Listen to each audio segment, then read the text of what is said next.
in and out, I Right. guess, because Okay. she was getting a lot of pressure. Yeah, but yeah. Had nothing to do with the problem. Yeah.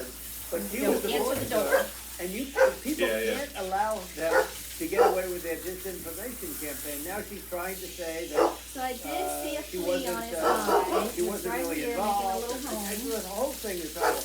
And He so was I'll totally probably in get him a charge. cat He could star. have shut the border down without Just him. to He didn't make know what he was sure. doing anyways. He wouldn't have even known Yeah. what happened. You could shut the border down. He Yeah. wouldn't even know the difference. The fact is that she was border guard. But if you don't have to call her that. The fact is you could just call her. She was in charge of the border, and the border was the worst Right. ever. It's simply not working. No, It's- it's I mean, horrible. whether it's a question of intention or competence, either way, we don't have a secure border, and we have people streaming over like it looks like a World War Z zombie apocalypse at times. And you've got to sort of wonder, like, is it real or not? So because you see things here like, is it real? So I went to the border at Eagle Pass, and I saw for myself in Texas, and I was like, okay, it's real. I'm like seeing this in real time. I actually posted the video like just live. I just flew there one day and just to see, hey, is this made up or real? And I'm just seeing people stream across the border, and I have to say, at least the people that I saw did not look friendly. These so are people people- can look at my video and say, Yeah. hey, these people look friendly. They don't look super friendly. So These are people that Elon would not be the same man if he had to walk across the street and look these people in the eye. These are rough people. These are really rough people coming across. And I know rough people. And these are people that we don't want in our country. And the caravans are coming in and they're putting, and who's doing this are the heads of the countries. And you would be doing Yeah. it, and so would I. And everyone would say, oh, what a terrible thing to say. The fact is, it's brilliant to them because they're taking all of their bad people, really bad people. And I hate to say this, the reason the numbers are much bigger than you would think is they're also taking their non-productive people. Now, these aren't people that will kill you. We have enough of them. But these are people that are non-productive. They are just not productive. I mean, for whatever reason. They're not Yeah, yeah. workers, or they don't want to work, or whatever. And these countries are getting rid of non-productive people in the caravans in many cases. And they're also getting rid of their murderers and their drug dealers and the people that are really brutal people. And they're coming into our country Yeah. at levels that have never been seen before. And I saw an ad just before I got on the air. I'm walking over here, and I saw an ad by Kamala saying how she is going to provide border security. Where has she been for 3.5 years? For 3.5 years, yeah, no, we have 20 million people for it. is It's just terrible. Yeah, I think this, frankly, I think this is a fundamental existential issue for the United States. And if we have another 4 more years of open borders, and it's going to be even worse with another 4 more years, it's going to be even worse than it's been for the past 3.5 years. I'm not sure we've got a country. You don't have a country left.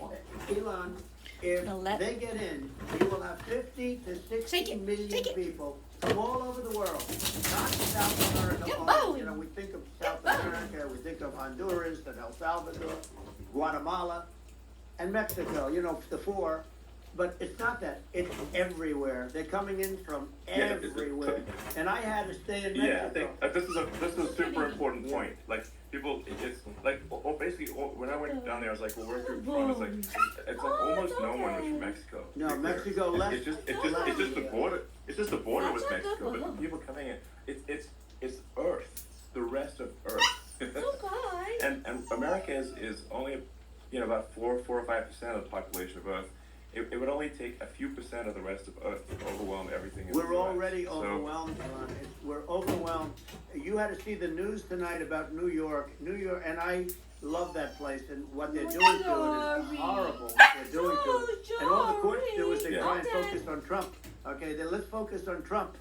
We did nothing wrong. I complain about a rigged election. Elon, what happened is unbelievable. You have from Africa, from the Congo, they're coming, from the Congo, and 22 people came in from the Congo recently, and they're murderers, and they drop them, they take them out of jails, which is very expensive, to maintain the jails, so they don't do too much maintaining, I can tell you. But they take them out of jails, prisons, they take them out, and they bring them to the United States, They deposit them in the United States and say, don't ever come back or you're gonna be executed. And they don't wanna come back, but they won't come back. Sure. But they're coming from Africa, they're coming from Asia, they're coming from the Middle East, they're coming from South America, Well, they're coming from rest of Earth, everywhere. basically. And there are a lot of Yeah, really everywhere bad on ones. Earth. It's just an everywhere on Earth thing, and it's just not possible for the United States to absorb, everyone from Earth, or even a few percent of the rest of Earth. It's just not possible.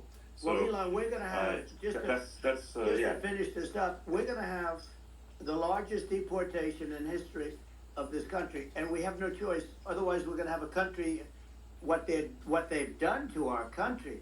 Think of it, with in Venezuela and in some of these other countries, crime is down 50, 60, 70, 80%. And you would be the same. You would. Yeah. I'll tell you what, Venezuela has not gotten rid of all of them. They've gotten rid of about 70% of their really bad people. Their jails are about 50% put into the United States. The same with other countries. Sure. Some are at 30%, some are at 50%. They're all different.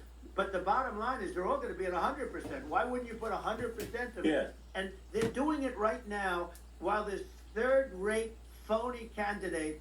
Don't forget, I beat Biden. He failed in the debate miserably, and some people said, "Oh, gee, it's too bad. It's too bad he did so badly," or "I did well in the debate." The first night they said, "Wow." One of the people at CNN said that was the greatest debate performance I've ever witnessed. And then 2 days later, they didn't talk about that. They just said he was bad. But that's okay. That's the way I get treated, and I don't mind that at all. What I can tell you is this: we cannot have a Democrat. We cannot have her. She's incompetent. She's as bad as Biden in a different. Yeah. Look, she hasn't done an interview since this whole scam started. And say what you want. This was a coup. This was a coup of a president of the United States. He didn't want to leave, and they said we can do it the nice way, or we can do it the hard way. Yeah, they just took him out back behind the shed and basically shot him. What they did with this guy, and I'm no fan of his, and he was a horrible president, the worst president in history. And one of the reasons he was so bad, first of all, the Israeli attack would have never happened. Russia would never have attacked Ukraine, and we'd have no inflation. And we wouldn't have had the Afghanistan mess, if you think of it. Well, and we wouldn't have had Afghanistan. But we think of it.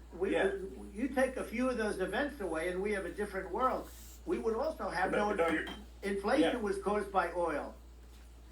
Yeah, no. I think you make an excellent point here, which is that when other countries, that are thinking about invading or doing bad things, when they're thinking about that, they're thinking about, okay, what's the American president going to do, and do they fear the American president, or is it someone they do not respect and do not fear?